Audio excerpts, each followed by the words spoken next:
When it comes to making money in professional sports, nobody, and I mean nobody, has it better than NBA players. The average NBA player earns a whopping $10.5 million, more than twice as much as any average athlete salary in any other league around the world. So with so much to gain, a common trend we've begun to see more and more in the NBA is players betting on themselves.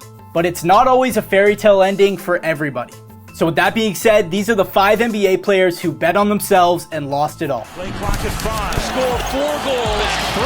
A 2 home run and 1. Starting things off at number 5, we have Latrell Sprewell, whose self-confidence resulted in one of the most infamous downfalls of an NBA career we've ever seen. Selected in the first round of the 1992 NBA draft by the Golden State Warriors, Sprewell entered the league with a bang, earning an All-Star selection and All-Defensive Team honors in just his second season. By 1997, the Milwaukee native was already a 3-time All-Star and even had a top 5 scoring season under his belt. He still had plenty left in the tank when he was shipped to New York in 1999, but after 5 years there and another 2 in Minnesota, his game began declining quickly and everyone noticed. Everyone but him, that is. So when the Timberwolves came to the 34-year-old Sprewell with a 3-year, $21 million deal to keep the vet around, it prompted a quote that might still haunt him to this day. "I have a family to feed." Needless to say, he was appalled with the offer, but little did he know it would be the very last one he'd get in the NBA, as Sprewell refused to accept any offers at the vet minimum and retired. Although the $21 million loss ranks Sprewell 5th on this list in terms of actual dollars lost, his blunder is the only one that would subsequently be career-ending. Coming in at 4th on the list is Bonzi Wells. Contrary to Sprewell, Bonzi Wells' success in the league didn't come easy, which makes his bag fumble all the more disappointing. After being drafted by the Pistons back in 1998, Wells spent the better part of his first 7 years in the NBA coming off the bench. But after a trade landed the flashy guard a solid starting job for the Sacramento Kings in 2005, he impressed them enough to garner a 5-year, $38.5 million contract extension the following offseason. Now, considering the circumstances, this deal actually had all the makings of being a massive overpay for Sacramento. It's not often a 29-year-old with little starting experience is able to draw in almost $40 million in any era, let alone 20 years ago. But thankfully for the Kings, there was one man who believed in Wells even more than they did, and it was himself. Banking on the idea that he'd earn even more money as a free agent, Wells opted to decline the Kings' offer and test the market, which ultimately proved to be the worst decision he'd ever make. He got absolutely 0 bites, and by the time the next season rolled around, Wells found himself back on the bench, earning a measly $2 million with the Houston Rockets.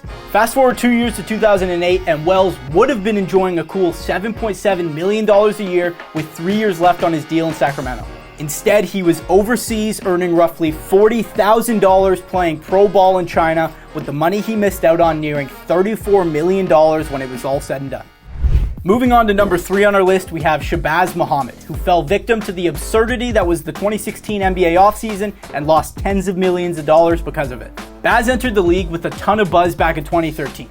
Coming off an impressive freshman season at UCLA scoring 18 points a night, it was revealed that the guard was actually a year older than he said he was, but that didn't stop the Timberwolves from making him a lottery pick in the 2014 draft. Unfortunately for the T-Wolves, his scoring ability didn't exactly translate well out the gate in the NBA, averaging just 9 points off the bench in his first 3 years with the team. However, Minnesota still believed in Muhammad enough, and in the 2016 offseason, they brought a 4-year, $40 million deal to the table for him to sign. Now, it's important to note that this deal would negate Muhammad's ability to test free agency the following offseason, and at the time Minnesota offered him the deal, NBA free agency was absolute pandemonium. Due to the salary cap skyrocketing under new national TV deals back in 2016, NBA free agents were getting as lucrative deals as you could imagine.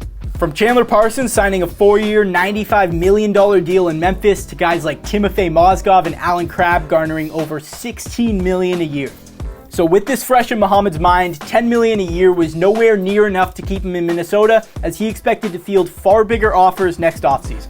But as I'm sure you've guessed by now, they never came. The salary cap came back down to earth, and just a year after turning down $40 million from the Timberwolves, he re-signed with them for the vet minimum.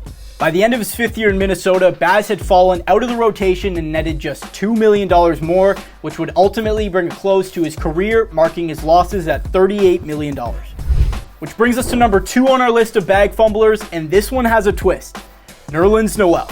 An original piece of The Process in Philadelphia, Noel really had little to show for himself by the time his rookie contract was up. Midway through what was just Noel's third season, he was shipped to Dallas, who quickly made use of him, giving him 12 starts in his 22 games there. Obviously, Dallas saw something in Noel. He was still just 22 years old, and there was a very real chance they envisioned him being the big man of the future for years to come.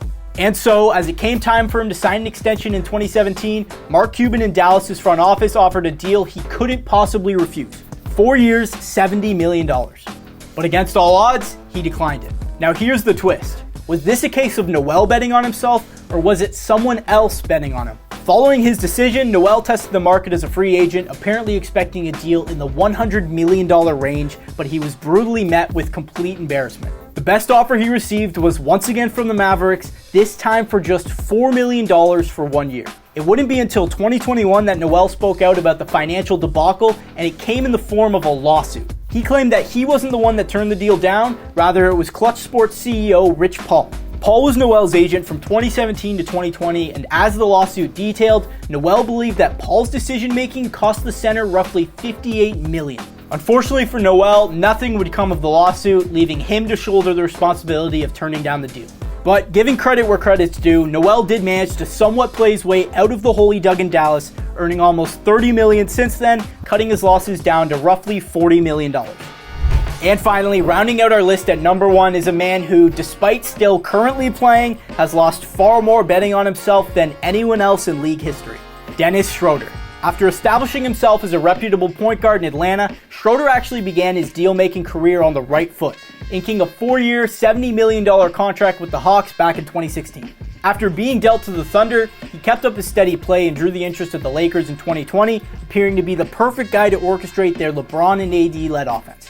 The Lakers pulled the trigger and traded for Schroeder that November, slotting him in as the starting point guard for the rest of the season. Schroeder fit the mold that LA had in mind, averaging 15 points and 6 assists in 32 minutes a night for them. So given his proven ability, LA was set on having him continue to be that guy for years to come, and came to him with a 4-year, $84 million deal that following offseason. But Schroeder had other ideas. He expected to draw upwards of $100 million as a free agent and left the deal on the table. But nobody came calling. When the dust had settled, Schroeder was left with just a 1-year, $6 million deal with the Celtics, losing a whopping $78 million and a starting role in the league. But unlike most of the guys on this list who fumbled away tens of millions of dollars betting on themselves, Schroeder's actually kept his head high throughout it all. At the end of the day, he still managed to rack up almost $80 million in career earnings and has another 25 on the way thanks to his latest deal with the Raptors. Unfortunately for now, however, he still goes down as the biggest bag fumbler the NBA has ever seen, with his losses currently sitting at roughly $63 million.